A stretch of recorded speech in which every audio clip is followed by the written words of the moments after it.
Today, I shall regale you with 6 reasons why you would rather not find yourself ensnared within its grim darkness.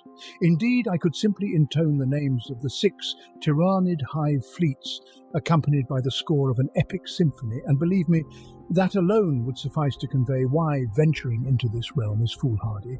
But we, the seekers of hidden truths, know that it behooves us to delve a tad deeper.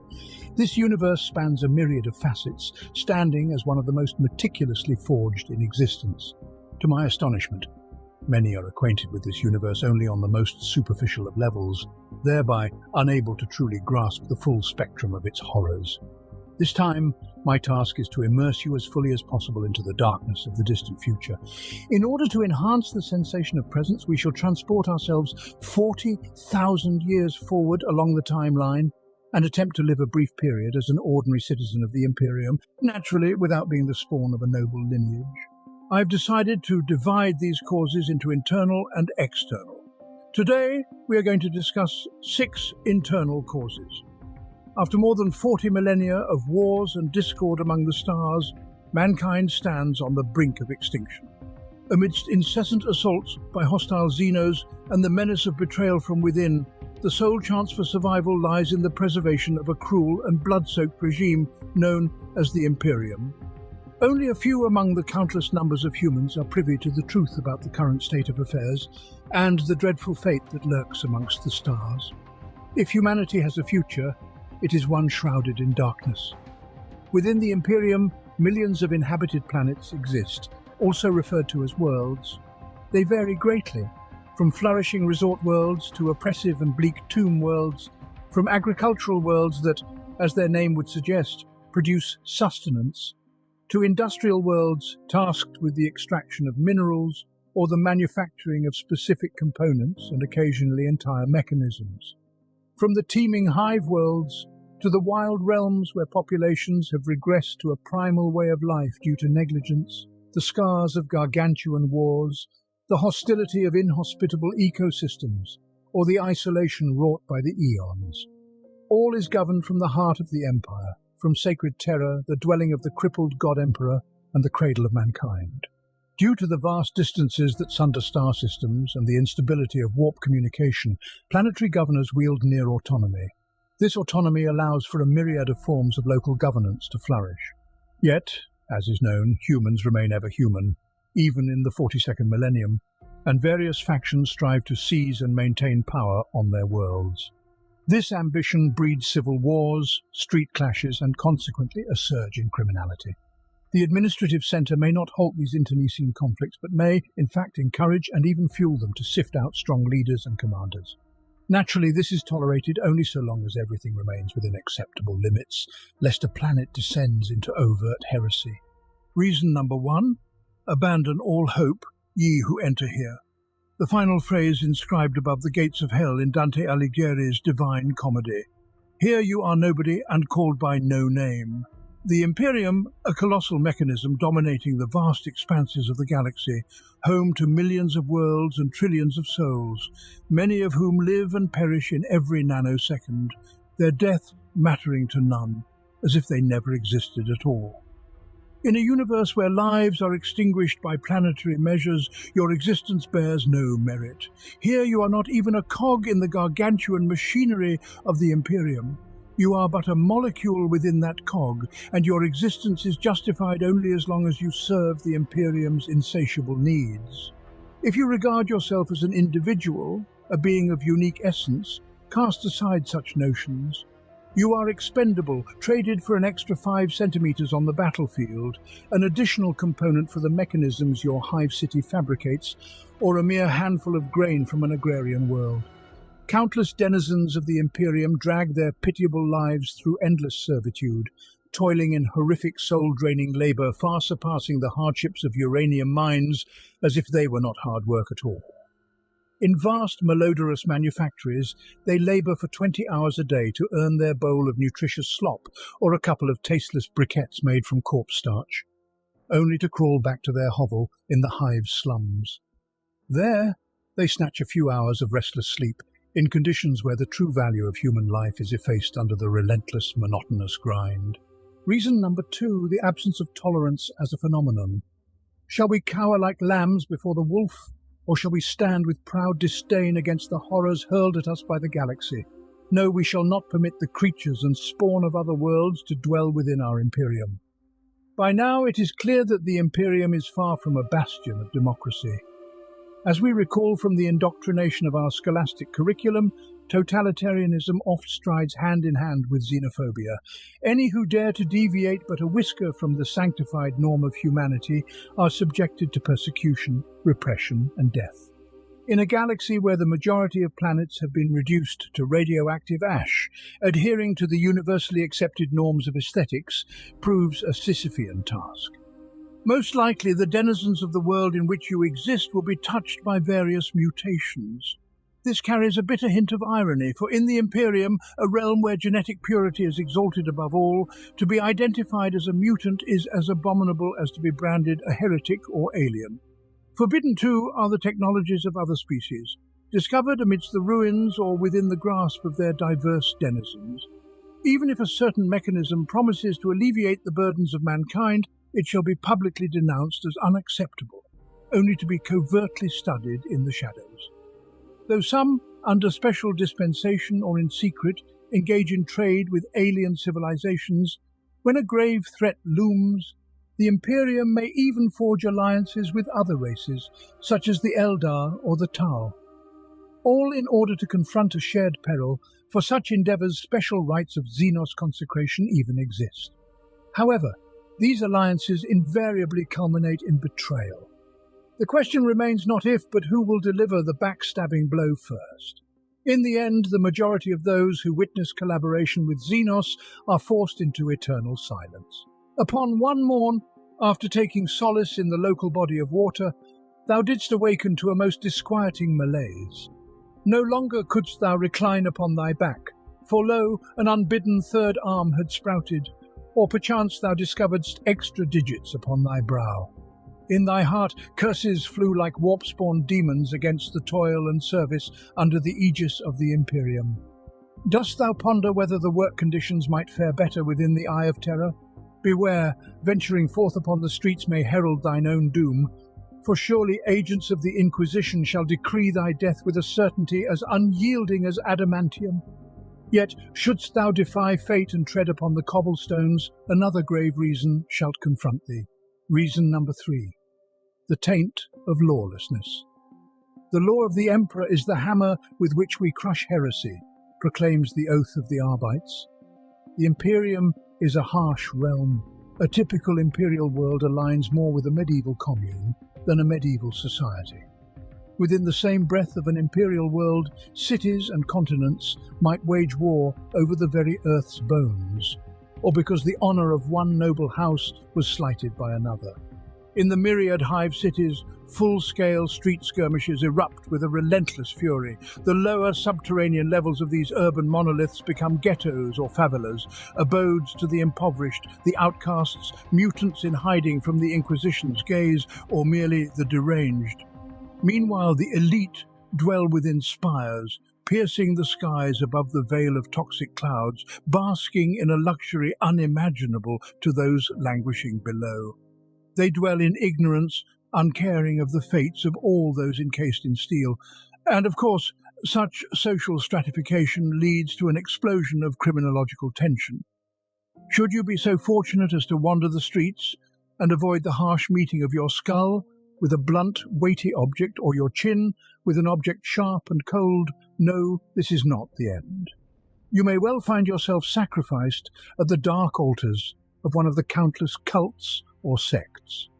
Here, no emergency line answers you, no enforcers of law come to your salvation. Yet in the name of fairness, it must be acknowledged that upon such blighted planets, the Adeptus Arbites might still stand sentinel, embodying the law enforcement and judicial might of the Imperium. They enact judgment based upon the laws formerly known as Dictatus Imperialis or Lex Imperialis. These edicts, ostensibly books of justice, in reality often see the Arbites intervene only in breaches of the highest imperial decrees, viewing the life of a mere labourer from a towering height of apathy. Furthermore, the sin-stained grounds may host agents of various operational divisions of the Imperial Inquisition, analogues to the secret services of ancient terror.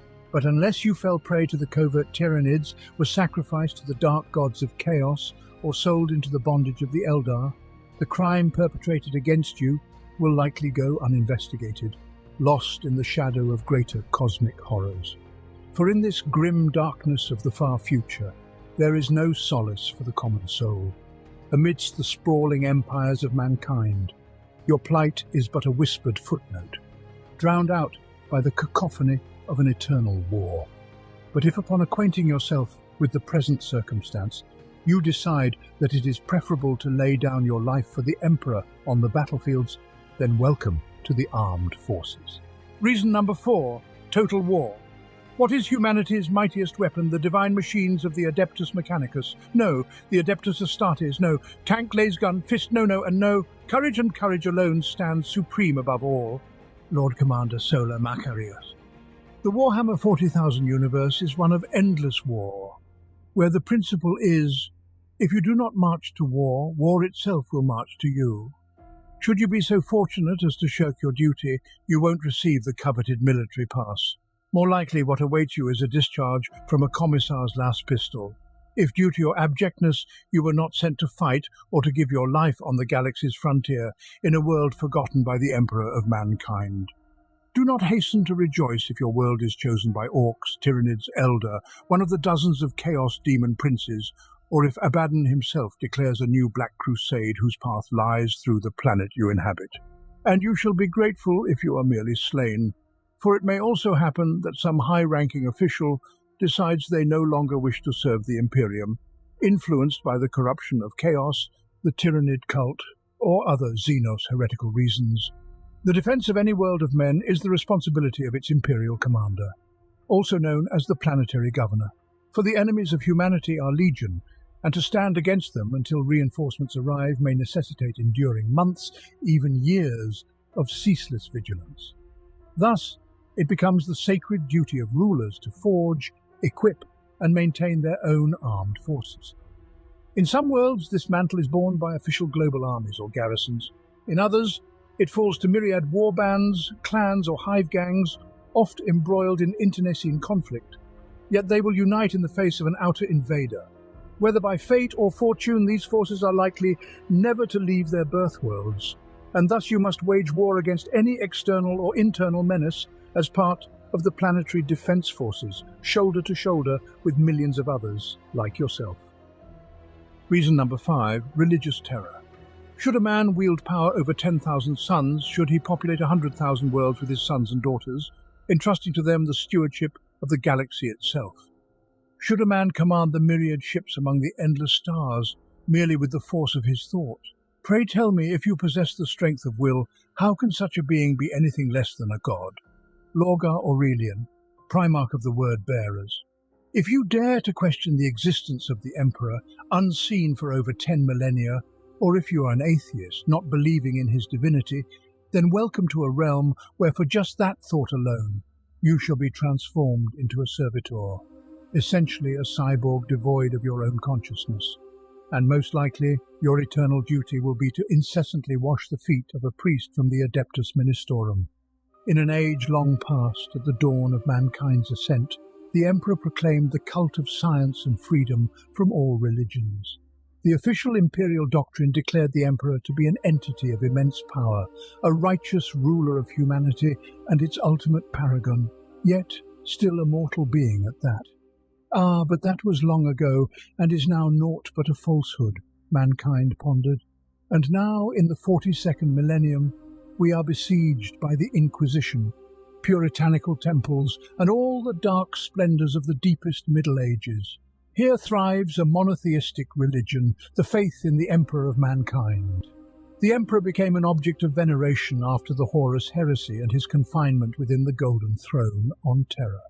Over the decades that followed, independent cults arose throughout the Imperium, central to which was the theme of humanity's redemption through the Emperor's self-sacrifice.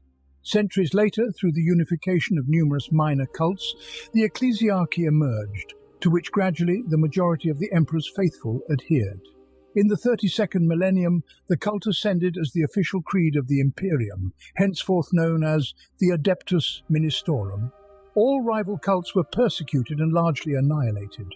The ecclesiarchy, the state church of the Imperium, insists on the preservation of key dogmas. The safeguarding and adherence to these dogmas are entrusted to the well-known Inquisition, which vigilantly oversees the purity of thought, as well as to the battle sisters of the Adepta Sororitas, serving as the emperor's and the ecclesiarchy's punishing hand. Despite the variations in the understanding of faith across different parts of the galaxy, only severe deviations from the tenets of faith are deemed heresy, which is brutally eradicated. Reason number 6, bureaucracy. The imperial bureaucracy was a sluggish river. Everything floating upon its currents eventually reaches the sea, but in its own time. This cause was submitted for approval to the Adeptus Terra, and confirmation has yet to arrive. Therefore I present it to you at our own peril. As you have discerned, this vast mechanism must be managed and administrated, lest it crumble under its own weight without any external interference. Herein lies the dilemma. How does one oversee such a colossal apparatus and ensure its maintenance? To address this challenge, for the benefit of the Imperium, billions of servants labour on Terra and across the galaxy. In the immeasurable vastness of the Imperium of man, a bureaucracy as vast as the cosmos itself churns tirelessly. Legions of scribes are perpetually engaged in the enumeration of the countless multitudes, in the meticulous reckoning of tithes, and in the recording and archiving of law unending, alongside a myriad other tasks essential for the operation of this superlative empire. Such is the complexity of the administratum that entire departments of adepts continue to fulfill their roles with zeal, albeit pointlessly, even when the purpose for which their division was forged has long since faded into obsolescence. Departments mirror the functions of others, redundancies abound, yet this bureaucratic morass is not confined to the administratum alone. Its tendrils entwine every sphere of imperial dominion. In The Sinners and the Damned, within the tale penned by Josh Reynolds, The Beast in the Trenches, the mechanisms whereby a mere clerk's error or a scribe's typo can doom entire regiments of the Astra Militarum to oblivion are laid bare. Yet, as you well know, the Imperium is infallible, and thus the price of such mistakes is measured in the lives of billions. The bureaucratic behemoth of the Imperium is both monumental and ponderous, and errors are inevitable. Thus, regiments might be ordered to conquer a world already long subdued, and no protestations will sway the High Lords, who see naught but numbers, not the lives of men. In this exposition I have elucidated why a modern mortal could not endure in such a society. This realm is as alien and remote to them as is the distant and dark 42nd millennium.